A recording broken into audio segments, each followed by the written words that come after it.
queridos irmãos, queridas irmãs, que as rosas floresçam em vossa cruz. Obrigado. Então nós estamos aqui praticamente no início de um ano novo. E num dia que se segue é uma lua nova. E, portanto, é uma lua que semeia em alguma de nossas casas astrológicas esse princípio ariano, que é esse princípio de vida, que é esse princípio primaveril que o Oswaldo nos convida a olhar, que nem sempre é um princípio que nos impulsiona para frente, especialmente no meu caso, eu tenho Saturno em Áries.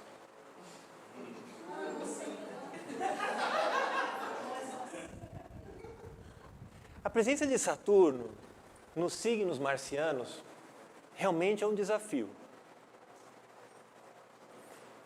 E na medida em que não haja algum tipo de diálogo entre Saturno e o regente desse signo marciano, e portanto Áries e Escorpião, ou na medida em que haja alguma tensão entre Marte e Saturno nesses signos marcianos, portanto Áries e Escorpião, nós não somos autorizados a realizar aquilo pelo que viemos sem que o medo nos visite.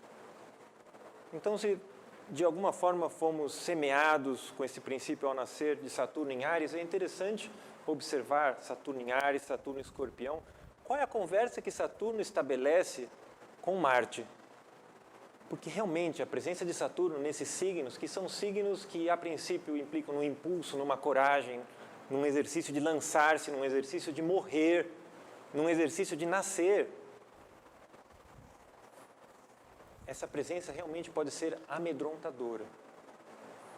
Então, quem vivencia do ponto de vista encarnatório a presença de Saturno nesses signos, é interessante observar quanto dos seus movimentos são de fato revestidos pelo medo de que ele não se realize, pelo medo de que algo não se consolide e pelo medo de que você mesmo não seja aceito.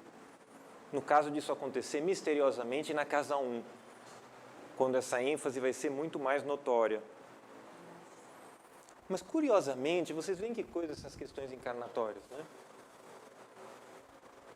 Meu pai e minha mãe têm Marte em Áries. Que loucura, né?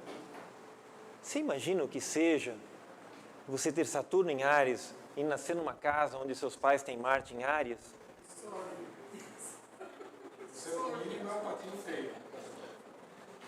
A história do patinho feio é uma história interessante para ser contada para esse ser, até que ele se reconheça num determinado ponto. Porque precisa todo um processo de amadurecimento até que esse ser deixe de se sentir inadequado.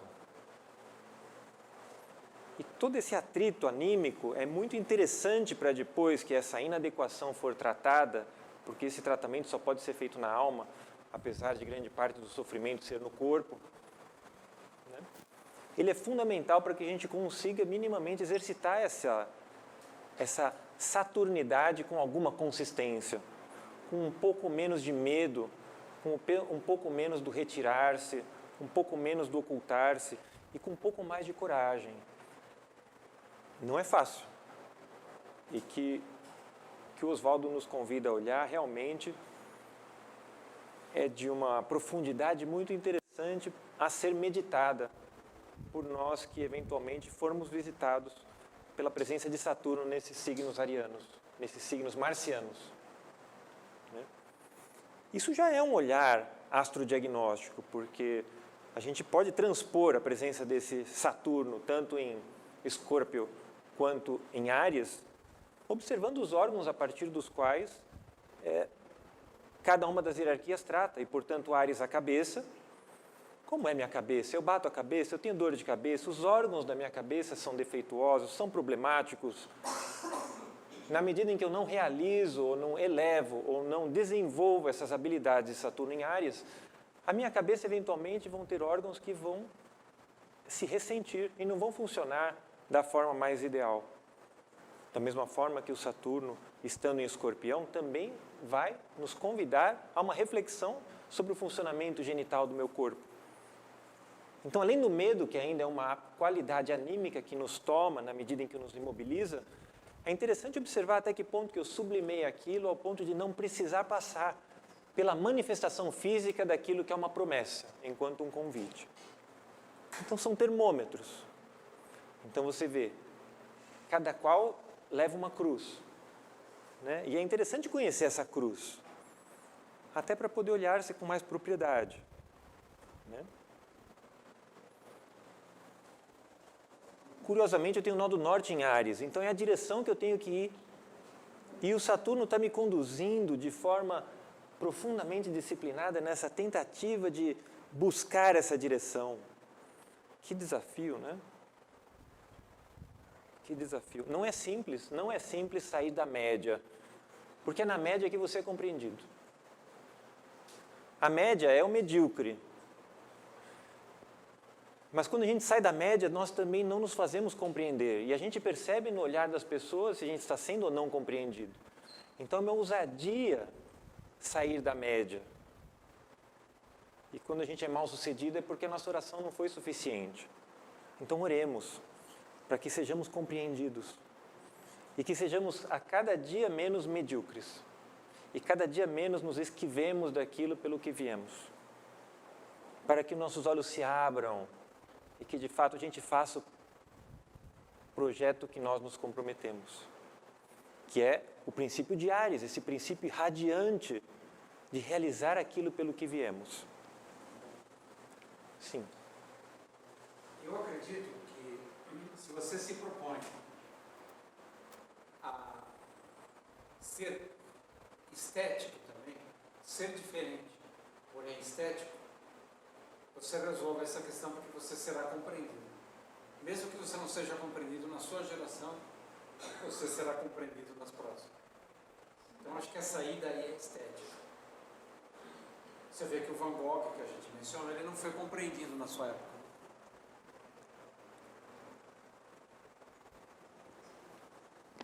Se houver tempo, observaremos um mapa semelhante ao do Van Gogh, onde o ser encarna com a possibilidade de ser Áries, ascendente Câncer, um ser contemporâneo na nossa história e que é interessante a gente observar, porque como é um ser que está vivo, a gente ainda pode acompanhar a sua movimentação, as suas escolhas, que são escolhas que vão influenciar as nossas também. Próximo. Então, olha, é importante lembrar isso, e Alman Bacher, ele é muito claro nessa recordação. A astrologia é uma fase da religião, sendo um meio e não um fim em si mesma. A muleta é um meio. O sapato é um meio. O carro é um meio. O meio é algo a partir do que a gente se utiliza para alcançar um estado de emancipação plena. Então, cuidado com o apoio que vocês colocam sobre essa muleta, para que vocês não se tornem dependentes dela, porque ela é simplesmente uma linguagem. Por quê? Como que é isso, nessa questão de linguagem? Próximo.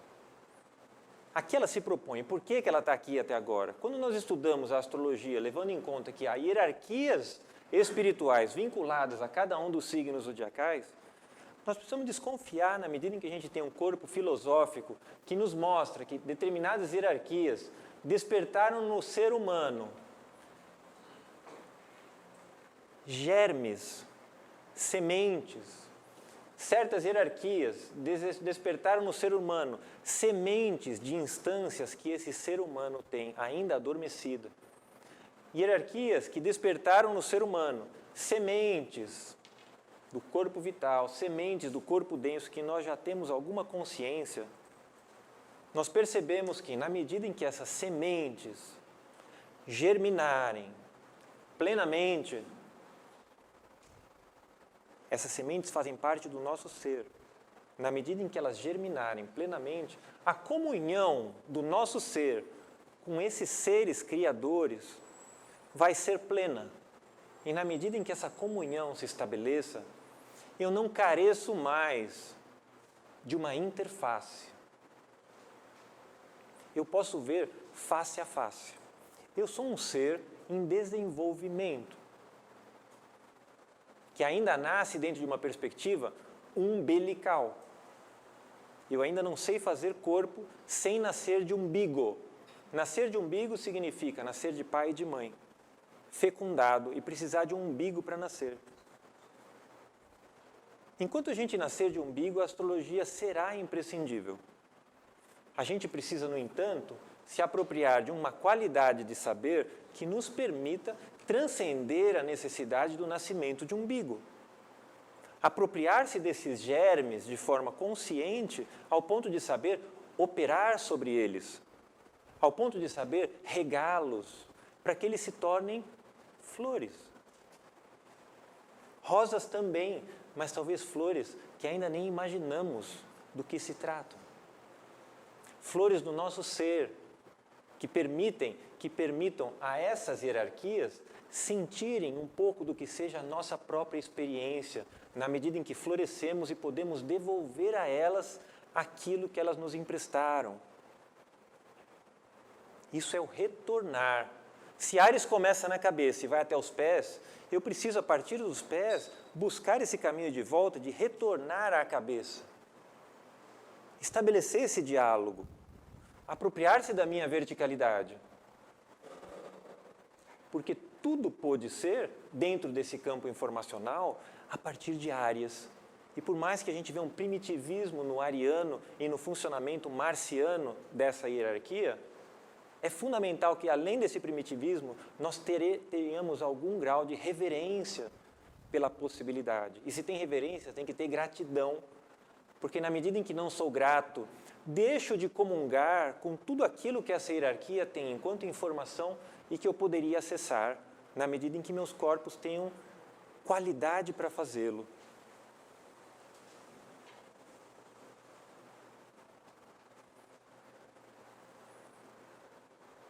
Então, prosseguindo nessa questão da cura e da astrodiagnose e olhando com atenção à questão que a violação das leis da saúde e como que violar essas leis nos torna doentes, vamos ver qual seria a qualidade dessas leis.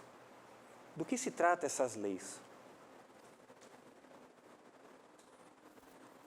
Especialmente por estarmos em Áries, é interessante que a gente considere toda a questão que diga respeito a um Marte que não tenha fluxo.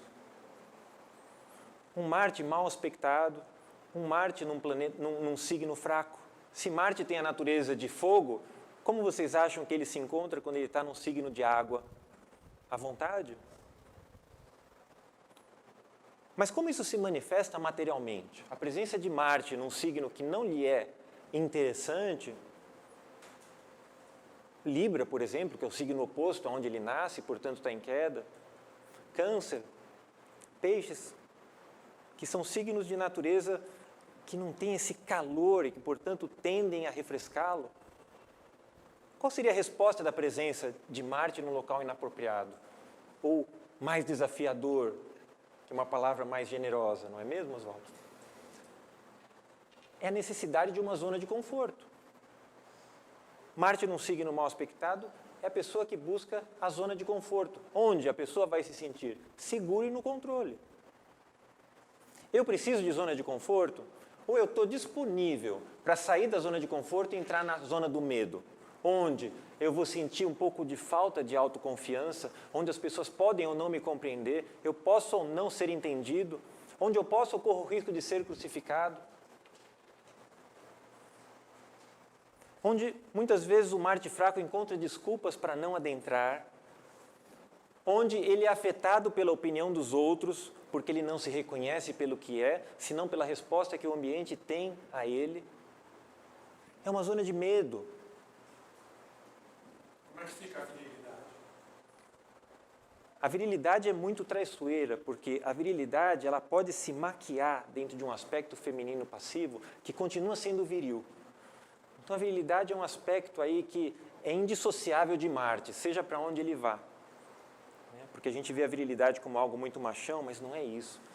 Existe uma atividade na passividade que talvez ainda seja um pouco compreensível por nós, né? Que chegue no cúmulo de um autoflagelo, no masoquismo, mas que também tem uma natureza marciana. E se eu aprender com esse Marte enfraquecido, em algum momento sair dessa zona do medo, eu tenho a possibilidade de entrar numa zona de aprendizado, onde eu aprendo a lidar com desafios e problemas, adquiro habilidades, expando a minha zona de conforto, mas aí eu preciso já ter aprendido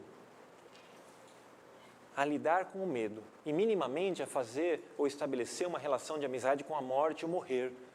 Porque lidar com o medo é aprender a morrer a coisas que você não consegue se soltar, não consegue se reconhecer sem. É desconfortável. Até que eu me disponha onde, de fato, Marte e a hierarquia de Áries quer me levar, que é essa zona de crescimento, onde encontro o meu propósito, vivo o meu sonho, independente de qualquer coisa. E eu deixo de ser grosseiro, porque por onde eu me movo, eu inspiro. Eu deixo de ser grosseiro porque eu não quero agradar. Eu não quero agradar o outro. Eu quero trazer um novo que o outro ainda desconhece. Então isso não é uma grosseria, porque não há ainda o reconhecimento daquilo que eu irradio pelo outro. Eu defino objetivos e eu conquisto objetivos. Então, dentro dessa perspectiva de zonas, onde você reconhece o seu Marte? Onde você reconhece a sua atitude em relação à casa do seu tema natal, onde se encontra o signo de Áries? Imobilizado? Confortável? No seu mundinho pequeno? Ou disponível? Disponibilidade é porosidade.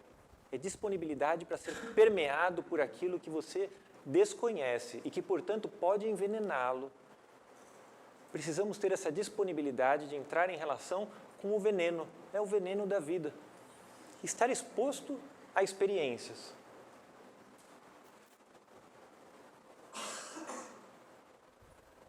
Então, o que poderia ser, do ponto de vista anímico, a violação dessas leis? Toda instância que, de algum modo, prejudique o processo de lubrificação da alma.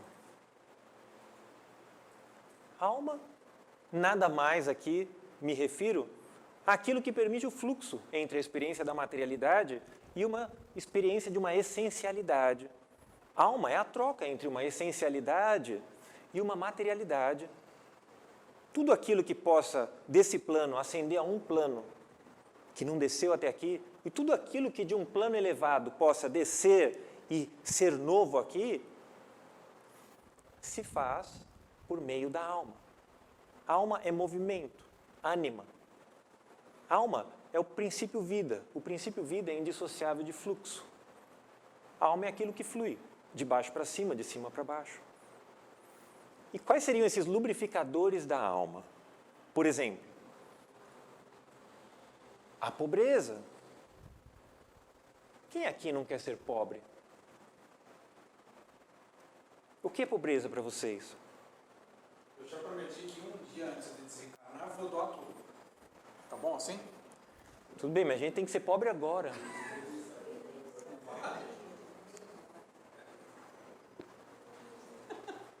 Quem aqui quer ser pobre? Vocês lembram que o Platão reservou no seu panteão um espaço para a deusa que representa a pobreza. Então a pobreza não tem absolutamente nenhuma conotação pejorativa, senão altamente desejável. Porque sem a relação de apreciação pela pobreza, existe uma impossibilidade de acesso anímico a algumas realidades. Portanto, existe uma impossibilidade de acesso ao princípio de saúde e, portanto, uma impossibilidade de acesso ao princípio da santidade. Quem aqui quer ser pobre ou entende o que é ser pobre?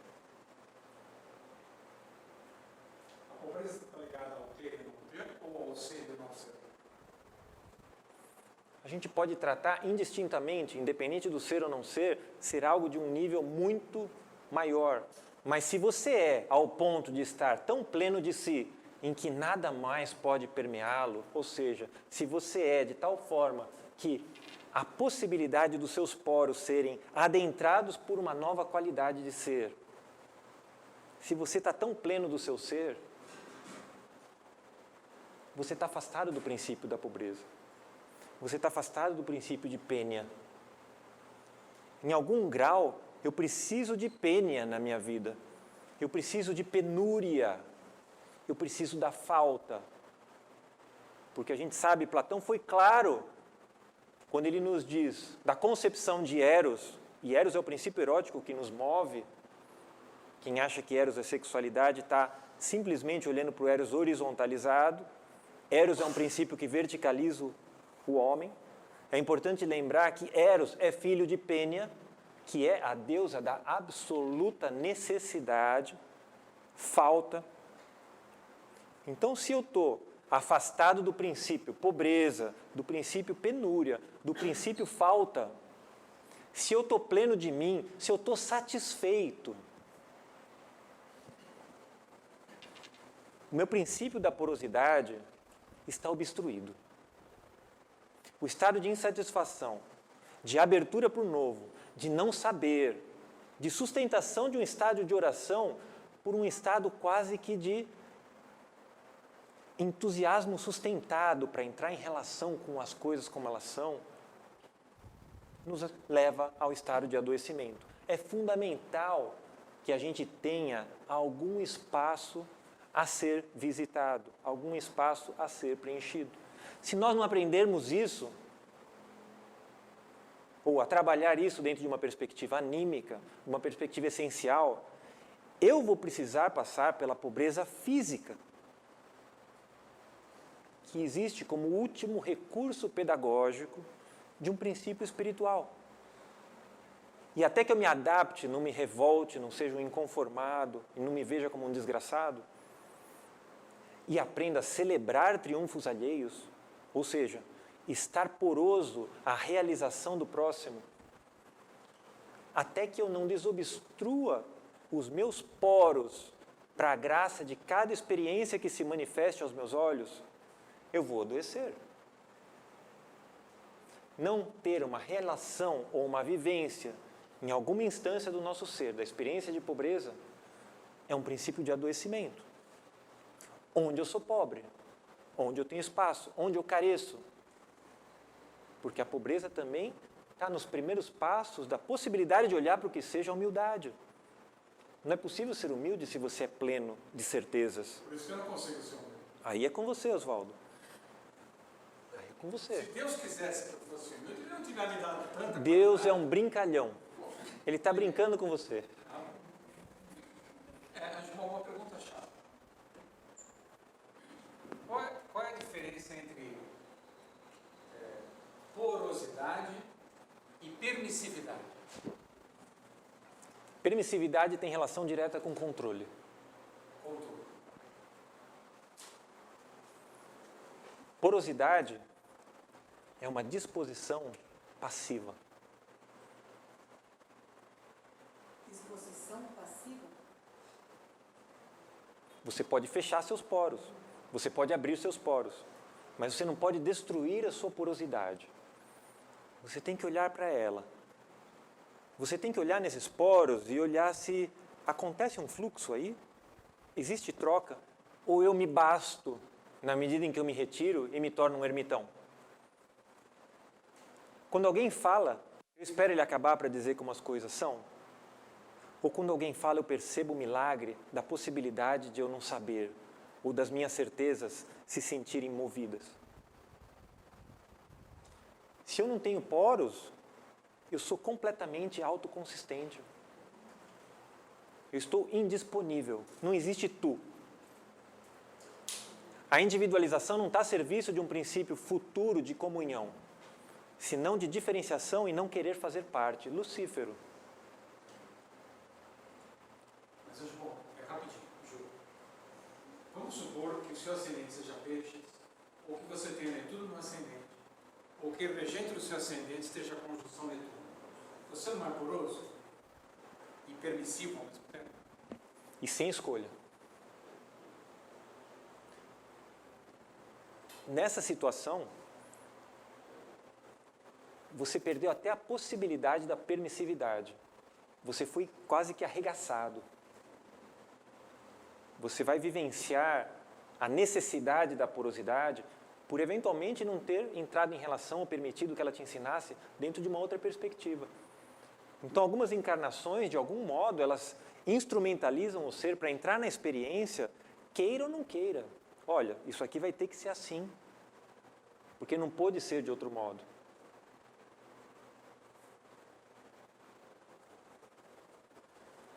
Outro princípio, o princípio da obediência. O princípio da obediência é fundamental para que aconteça a saúde. A obediência está ligada ao quê? A possibilidade futura de acontecer a comunhão. Para você obedecer, você tem que se disponibilizar à possibilidade do outro estar certo, à possibilidade de experimentar o que o outro te convida, a se submeter.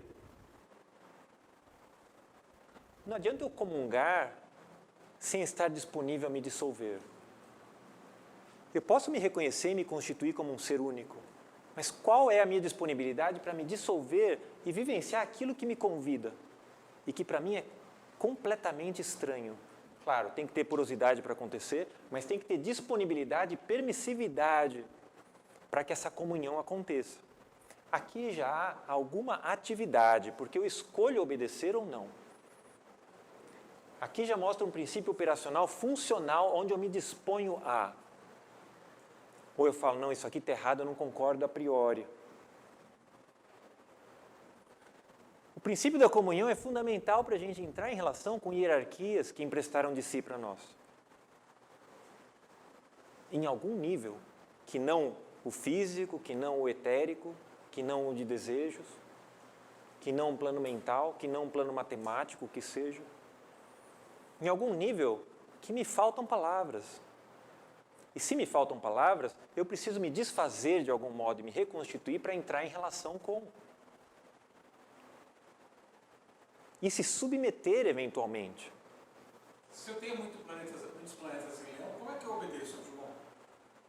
Se você tem planetas em Leão, talvez a sua relação com o princípio da obediência se transformou num convite a estar aqui dentro de outra perspectiva, a referenciar uma outra qualidade. Porque Leão, de algum modo, é a luz do zodíaco. Agora, se você tem um ascendente em Leão, então precisamos aprender com Max Heindel e Augusta Foss, que são duas pessoas que têm ascendente em Leão. E instrumentalizaram o fundamento de Leão no ascendente, que é dificílimo, sem egoificá-lo. Colocaram a serviço. Levaram para Aquário. Augusta Foss, talvez com um pouco mais de naturalidade, Max Heindel com um pouco mais de dificuldade, talvez. Digo isso quando a gente se aproxima um pouquinho da biografia dos dois e percebe como as coisas puderam ser, né?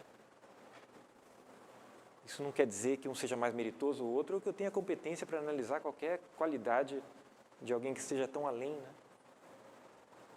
E, finalmente, o princípio da castidade, que diz respeito ao quê?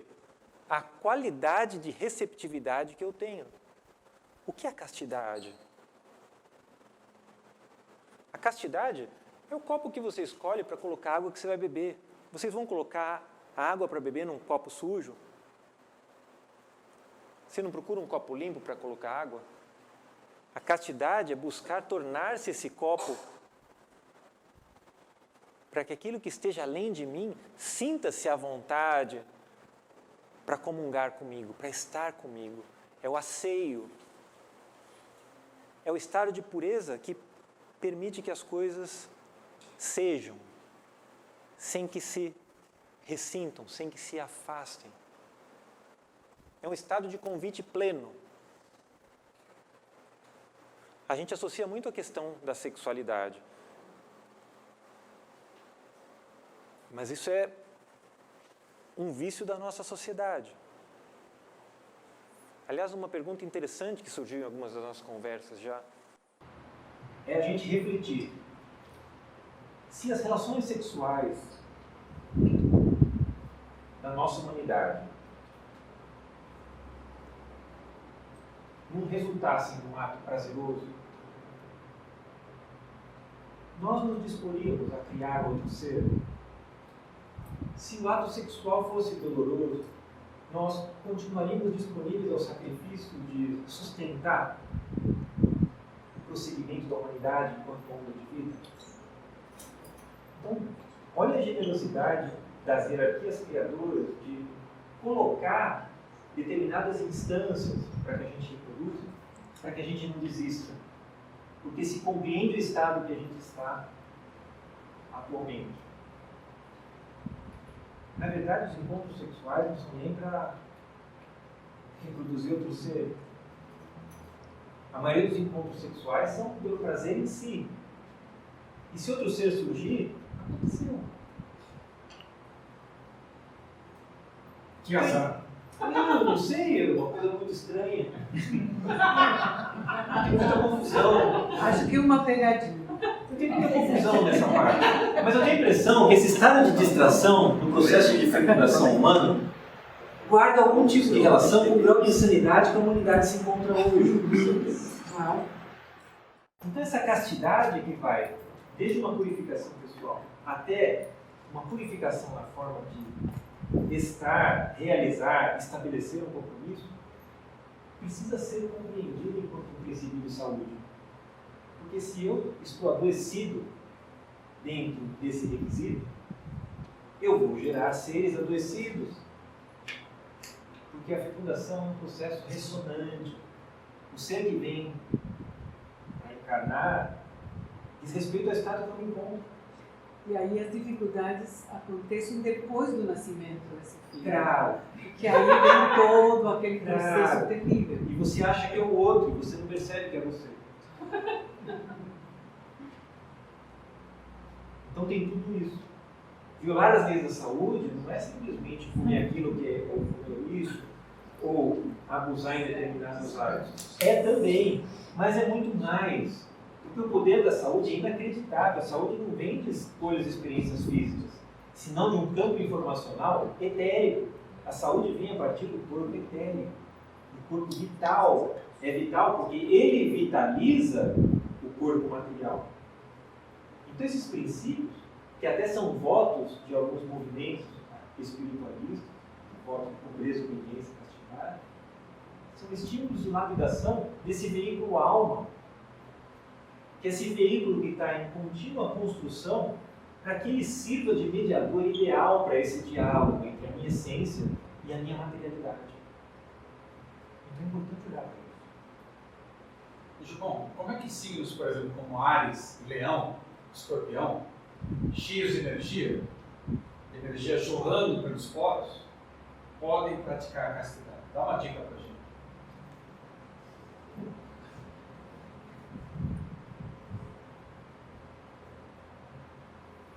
Você vê que no nascimento de Eros e Platão, você vê que assim como a pobreza é uma deusa, quem vai fecundar a pobreza? Quem fecunda a Pênia lá, onde está tendo a festa do nascimento da Afrodite? Porque vocês sabem que Eros nasceu no mesmo dia da Afrodite, segundo Platão. A Afrodite estava sendo celebrada, o nascimento dela. Acontece de Pênia ter a relação com um certo ser, que os vão lembrar a gente quem é, e esse ser fecunda a Pênia só pela proximidade, sem o contato, porque ele jorrava. Por que ele jorrava? Porque ele é porco. Então, Eros, o princípio erótico, ele nasce do encontro daquilo que jorra, que é esse Deus da abundância, esse Deus da plenitude, com essa deusa da absoluta carência. Então, olha como o princípio erótico traz em si tanto a necessidade quanto o excesso. Então, se eu fui abençoado na vida presente, enquanto um ser que porta o potencial de jorrar, o que fazer se não jorrar? Da forma mais casta possível. Não é simples ser casto dentro de um campo informacional como o da nossa Terra.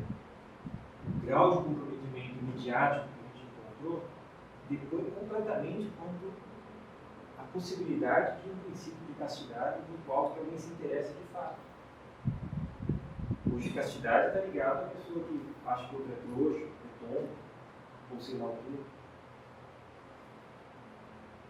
Então, se você tem essa abundância, jogue, cultive, inspire. Aprenda a jogar. A questão é como jorrar de fato por natureza e não por intenção pessoal. Como não egoificar esse jorrar? E se você tem esse recurso astrológico, se você é um representante dele, você deve representá-lo. É um convite. Você só vai estar sendo observado de como isso é realizado. E vai poder observar-se ainda. Né? Próximo.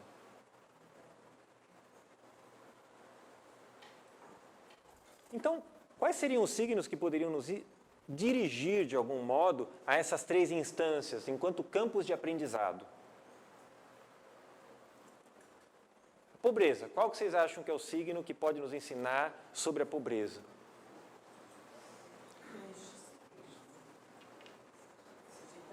O Signo da abundância.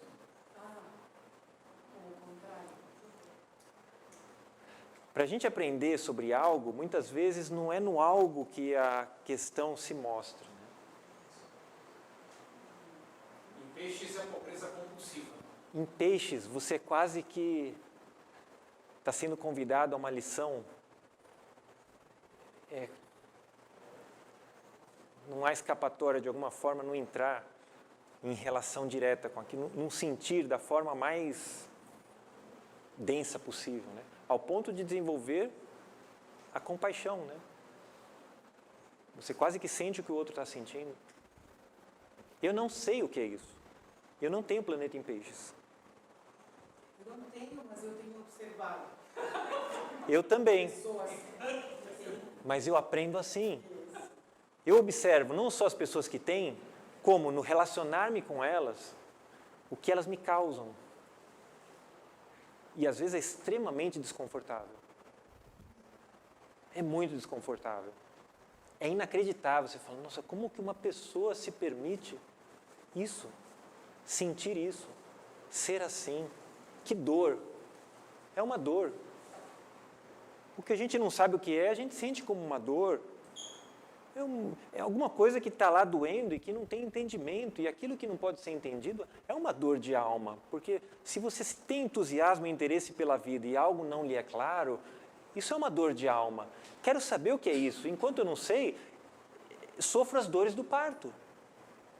Até que alguém me permita entrar nesse saber. Então, peixes é regido por Júpiter também. Por que ele também não pega a abundância sagitariana? Veja a natureza aquosa e a natureza ígnea. Veja a diferença.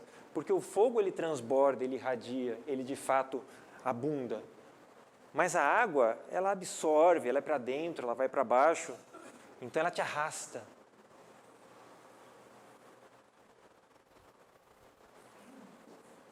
E para obediência? Qual seria a melhor casa e o signo para a gente poder ter alguma qualidade de lição em termos da obediência? Áries é obediente? Você quer aprender a obediência dizendo como as coisas são? Você quer que os outros te obedeçam, é isso?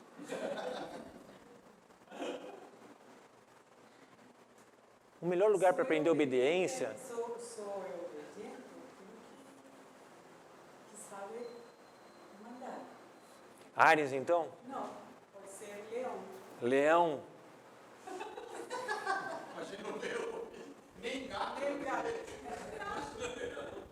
Leão é um animal.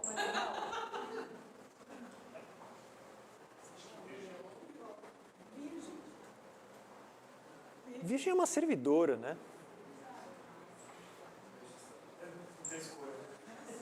Como eu vou aprender a obedecer? Obedecendo. E Áries obedece, e Leão obedece. Aonde você vai aprender a obedecer? Quando você sentir o quê? A presença de quem? Vamos ver. Vamos ver se acontece.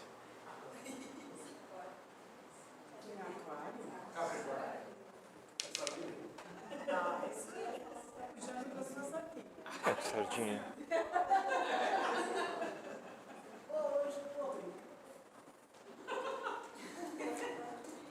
para aprender a obediência, você precisa obedecer. Vamos lembrar que muitas coisas que a gente mostra aqui, às vezes tem segundas intenções. Sagitário é a hierarquia dos senhores da mente, que dentro da filosofia Rosa Cruz está ligado ao pai. Capricórnio está ligado ao filho. O filho obedece ao pai. Seja feita a tua vontade. O princípio da obediência está no obedecer. O que não te desautoriza ou te diminui? Se não te coloca em comunhão com aquilo que não se sabe. O princípio de obediência é um princípio de comunhão. Você concorda. Para você obedecer, você precisa colocar o seu coração ao lado do outro coração que te convida. Concordes. Você acha que é possível ser obediente sem ter noção de hierarquia? Não é possível. Você talvez seja reverente. É como você estaria no estado mais animalizado, talvez menos sem a possibilidade do exercício da racionalidade que você nos convida. Porque a hierarquia não é que um é maior, outro é menor. A hierarquia é cada macaco no seu galho. Isso é a hierarquia. Não tem maior ou menor. Cada um tem o seu fundamento de importância e a gente comunga. A hierarquia permite que a gente comungue e saiba aquilo que seria impossível no nosso estado separado. Então, Capricórnio, ele está vinculado à casa dele, Saturno, toda restrição nos ensina a obedecer. E quanto mais restritiva for a minha existência, e quanto mais eu me permitir e não me revoltar com aquilo que a vida me convida nesse sentido, eu estou, de algum modo, sanando uma parte da minha alma, que vai permitir que eu entre em comunhão com saberes que não são óbvios. Então a obediência precisa de restrição? Não precisa, mas a restrição é uma ferramenta a partir da qual o ser refratário, que não está disponível, ele é obrigado a se curvar. E por isso, Capricórnio, os joelhos tem que se curvar. A pessoa que não é obediente, ela vai ter problema nos joelhos. Vai ter. O curvar-se é a possibilidade de eu reconheço. E finalmente a castidade, em qual signo que a gente poderia reconhecê-la? Olha, isso tudo é uma possibilidade, tá? O pai, o filho. Qual é a possibilidade da gente entrar em relação com um princípio de castidade?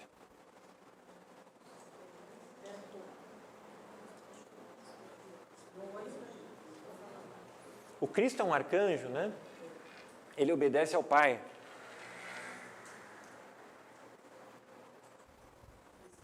Jeová é o quê? O Espírito Santo é o quê? Um angel. E, portanto, qual é a hierarquia a partir de onde Jeová nos convida ao exercício do princípio da castidade? Não. Não? Não. Você foi induzida.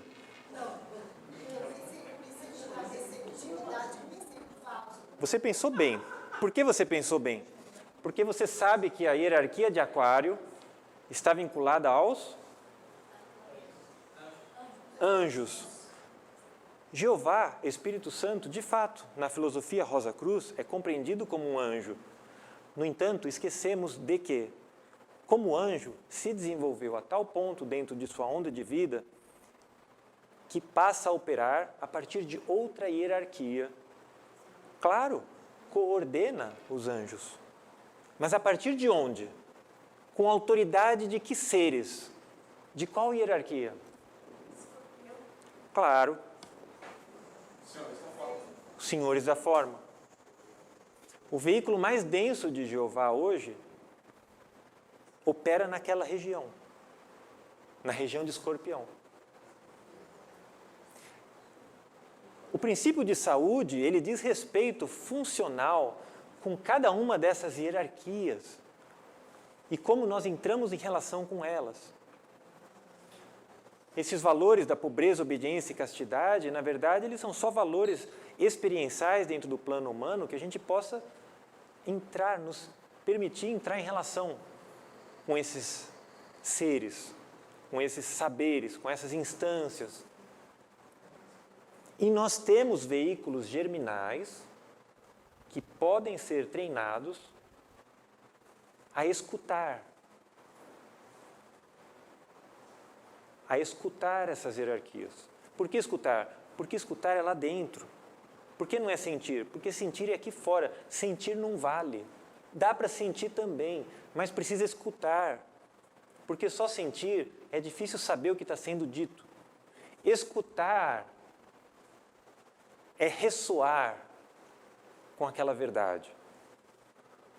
É ter algo dentro de si que vibra naquela frequência. É reconhecer. É outra qualidade. Escorpião, castidade. É claro que o veículo mais denso do Cristo está aqui em Libra e que ele funciona a partir do veículo do Espírito de vida. É claro que o corpo mais denso do Senhor da Forma também vai estar aqui logo a seguir em Virgem e que ele funciona a partir do Espírito Divino. Mas o que está visível, o que é minimamente operacional para a gente, está aqui. A gente ainda consegue palpar. A gente não pode falar daquilo que a gente não consegue nem ter palavras. A gente pode especular um pouquinho, mas... Próximo. Está claro isso? Essas associações, enquanto um convite.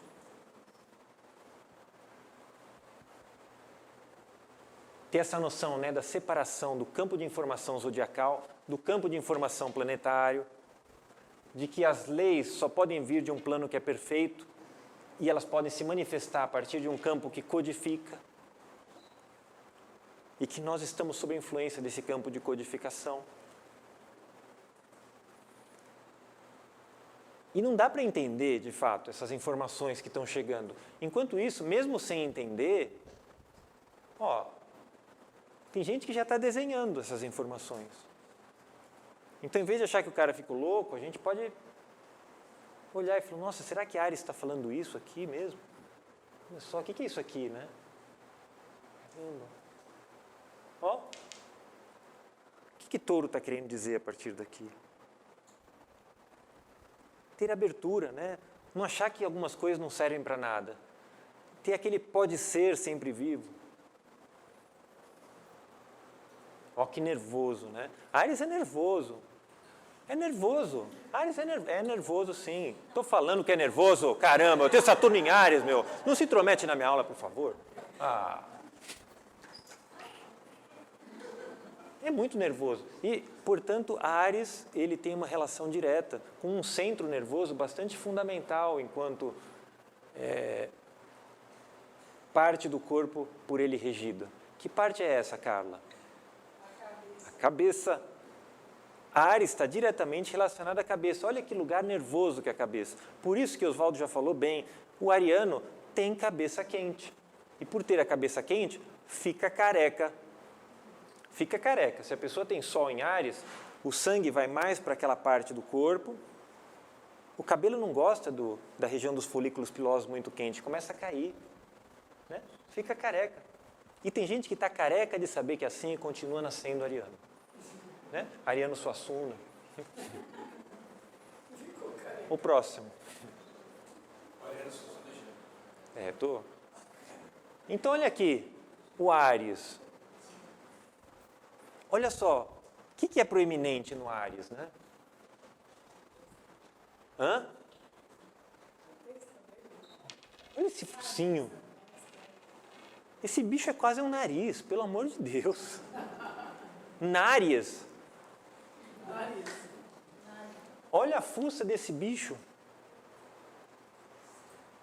E é interessante observar Áries do ponto de vista do órgão, cérebro e da cabeça, enquanto hierarquia regente, de como a cabeça já se desenvolveu desde os primórdios do zodíaco Porque se todo o campo de evolução descendente principia em Áries, minimamente a gente teria que ter a cabeça como órgão, entre aspas, mais desenvolvido do ponto de vista dos órgãos, ao ponto da gente conseguir individualizar todo o zodíaco dentro dessa cabeça. Todo o zodíaco, você gosta que eu repita, né? Todo o zodíaco dentro dessa cabeça. Então o zodíaco fica na barriga. Né? Então, o zodíaco está na cabeça representado onde? Qual é o campo da cabeça que mostra essa representatividade do zodíaco? Áries não é nervoso? Áries é nervoso, o ariano é nervoso. Às vezes ele está do seu lado, ele está batendo, está assobiando.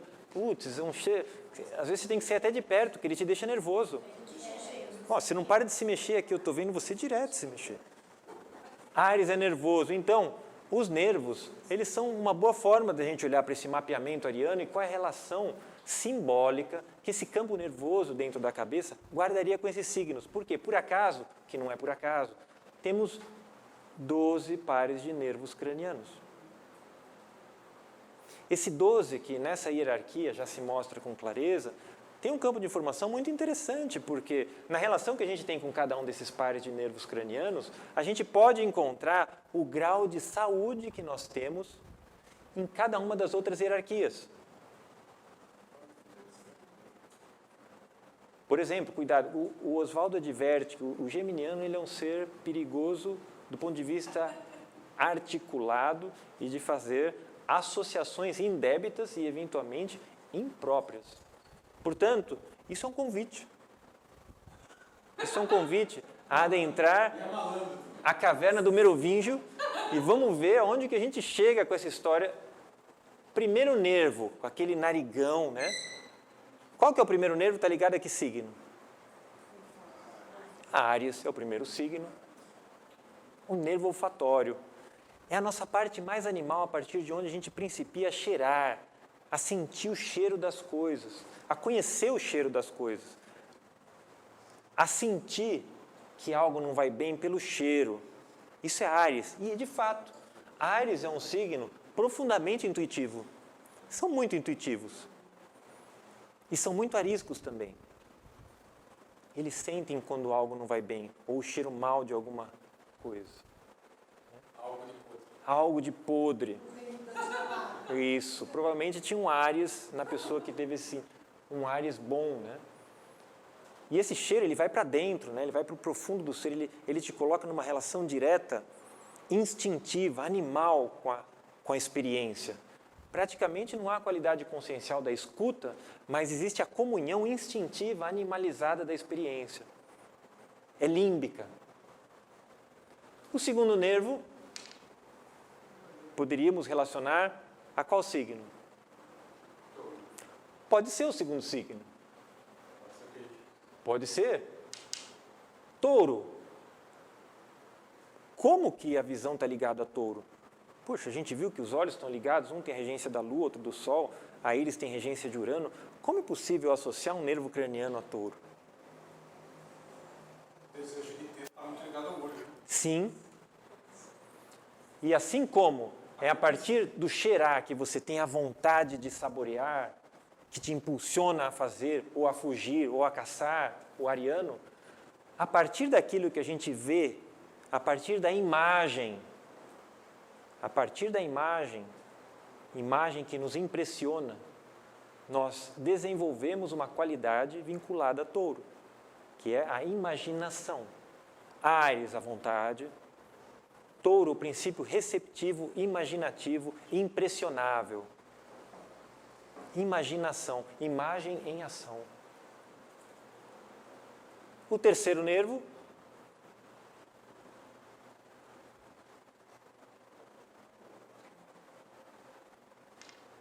é um nervo nervoso, olha só. Ele nerva um monte de músculos dos olhos. Então esse nervo, ele faz o seu olho para cá, para lá, para tudo que é lado. Olha aqui, ele contrai e dilata a pupila, tem fibras, faz de tudo. Ele coloca você em contato das mais diferentes formas a partir de sacadas oculares. É um nervo que permite uma comunicação. Então, é um nervo que tem uma qualidade, um atributo geminiano, né? O quarto nervo, olha o que ele faz. Ele inerva um musculinho de nada, quase desprezível no corpo.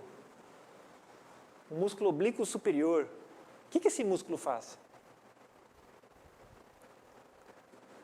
Para que serve? Vocês nem sabem para que serve, entendeu? Você percebe que insignificante? Você vê a constelação de Câncer no céu? Também não aparece no céu?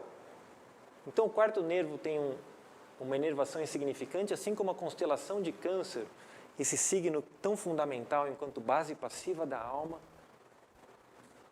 Ele só inerva esse músculo que faz com que os nossos olhos façam o seguinte: olhem para o meio, para dentro do nariz e para baixo, que é onde está a casa 4 de Câncer. Então, é um nervo que faz com que você olhe para baixo e envesgue o olho, que é onde está a casa 4, não é?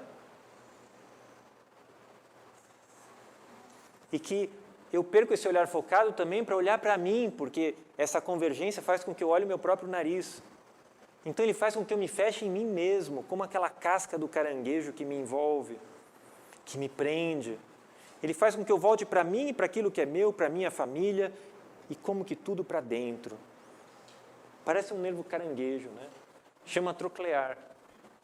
É um nervo fundamental, porque quem não olha para si mesmo não consegue reconhecer o outro. Câncer é fundamental, por isso que ele é a base da alma. Por mais que a constelação não seja visível. E o sexto nervo, o que ele faz? Olha, eu pulei de propósito. Como você sabia que eu ia falar do quinto? Vamos para o quinto, então. Já que você não quer o sexto, vamos para o quinto. Quinto nervo, então. Que signo que está associado ao quinto nervo? Ó, o trigêmeo, sensibilidade na face. A mordida, que é o músculo mais forte do corpo humano, o masseter, né? Ele sente e morde. É um nervo leonino, né? É interessante ver as oitavas funcionais de algo desenhado fora dentro de um outro campo de informação, né? O sexto nervo faz o quê?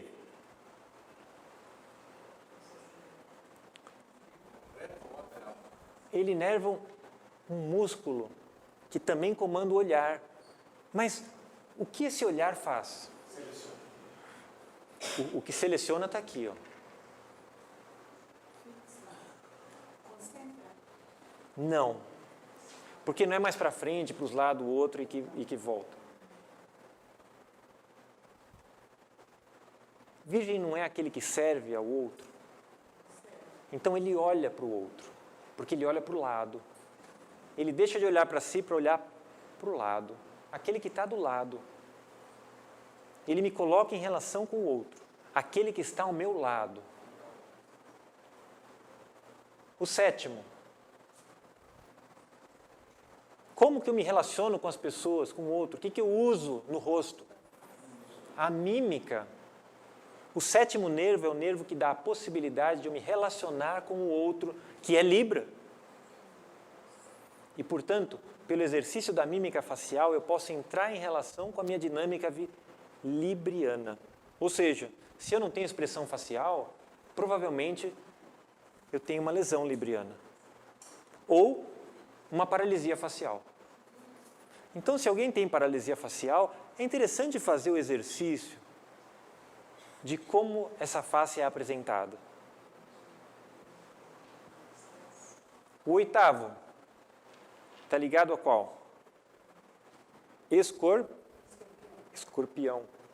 Porque para escutar e manter o equilíbrio após eu ter escutado, eu preciso permitir que algo adentre o interior do meu ser, que eu morra para mim, identifique e continue a ser, sem perder o equilíbrio.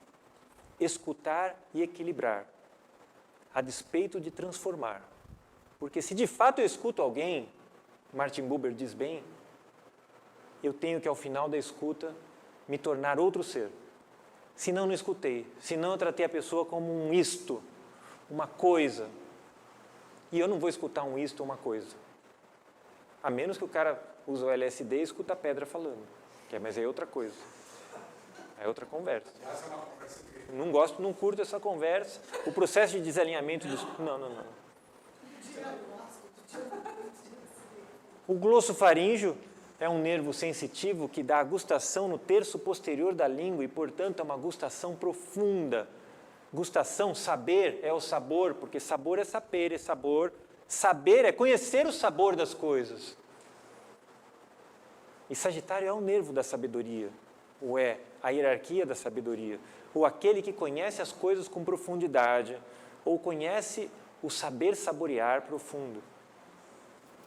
Vago é esse nervo 10º, que assim como o Capricórnio, essa hierarquia que quer comandar tudo e está muito vinculado ao poder, porque o capricorniano mais cedo ou mais tarde vai subir ao alto da montanha, ou vai morrer tentando subir. É um nervo que praticamente, olha o que o cara faz, olha que loucura.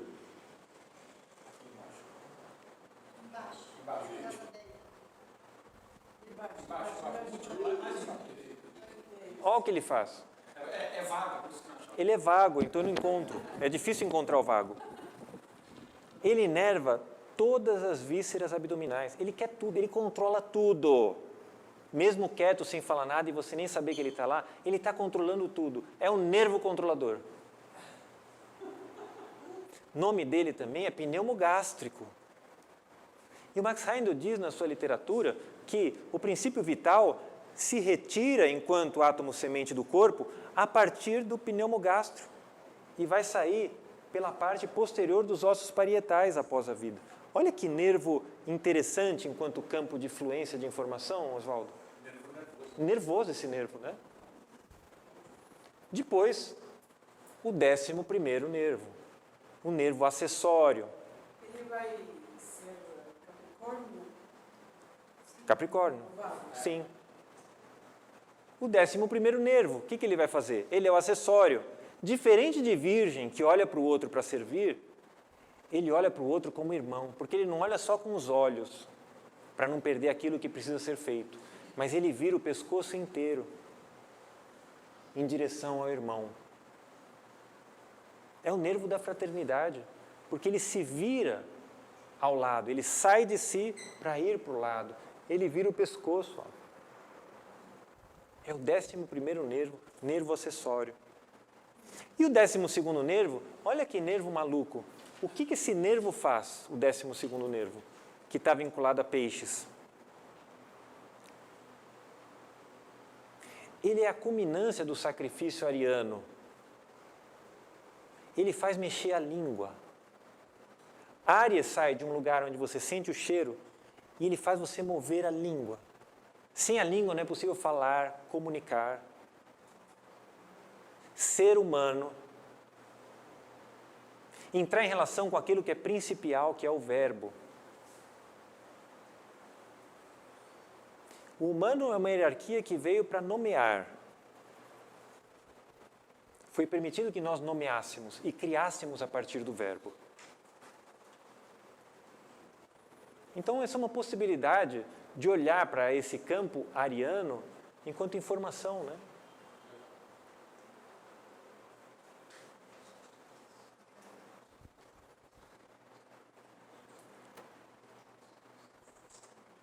Essas correlações, nós caminhamos para um tempo em que isso vai poder ser feito em cada um dos signos. Porque quando a gente fala em dodecanatos, a gente está falando em algo dessa natureza. Que no começo é só uma ideia zodiacal, mas aos poucos vai acontecendo uma sedimentação na matéria dessas realidades e que a gente pode vislumbrar. E a anatomia é um campo onde isso pode ser vislumbrado. Qual que era o último? O último é o tema. Ainda está no 12 e 16, que são 6 e 8. Sim. Certo? Não. Qual o último? Qual que é o último?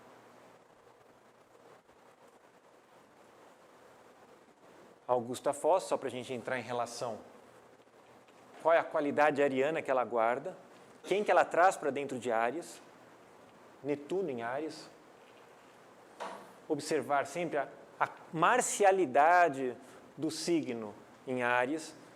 A marcialidade desse Netuno em Áries é geminiana.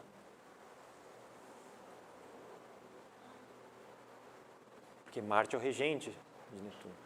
Olha a qualidade dessa marcialidade.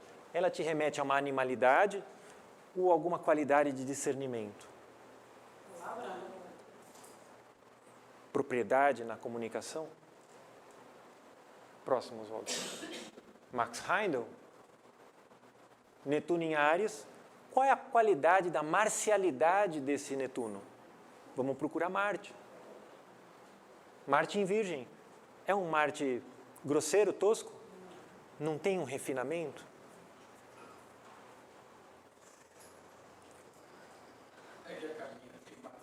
Mas a Marte, a Carla não é o refinamento em pessoa? É, então. E finalmente? Falso. Finalmente,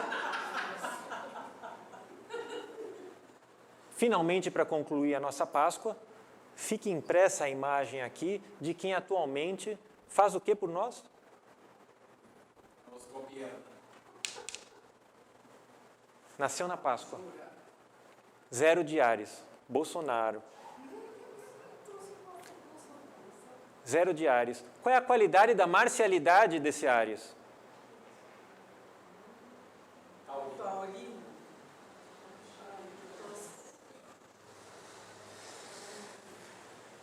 E assim a gente tem a oportunidade de olhar em vida, no grande laboratório humano, como as questões espirituais podem se manifestar materialmente e inspirar aqueles que com elas se encontram. É assim que a gente faz esse exercício de associação, observando a partir da vivência dos nossos irmãos o que e como eles colocam a serviço as forças das hierarquias superiores no plano terreno da manifestação. Mostra o último? Tem? Não, é só até aí. O último é tão bonito, deixa, né? Era só um... Bom, pode pôr então. Ah, tá aqui. Esse aqui somos nós, tentando olhar além das aparências, no mundo onde as formas ainda não estão nem definidas e nem nomeadas, para que, quando voltarmos ao mundo onde as formas podem ser definidas e nomeadas, contribuamos nesse mundo com aquele de único que o nosso ser consegue cifrar e decifrar. Esse é o fundamento do exercício astrológico, na medida em que ele nos coloca em relação com o mistério. Quanto do mistério eu posso acessar, quanto do mistério eu posso trazer. Quanto mais reverência e porosidade, menor o estrago que a gente vai fazer.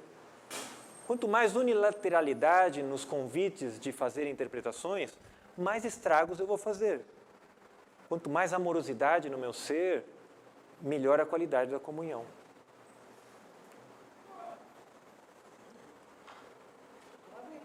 Parabéns. Oh.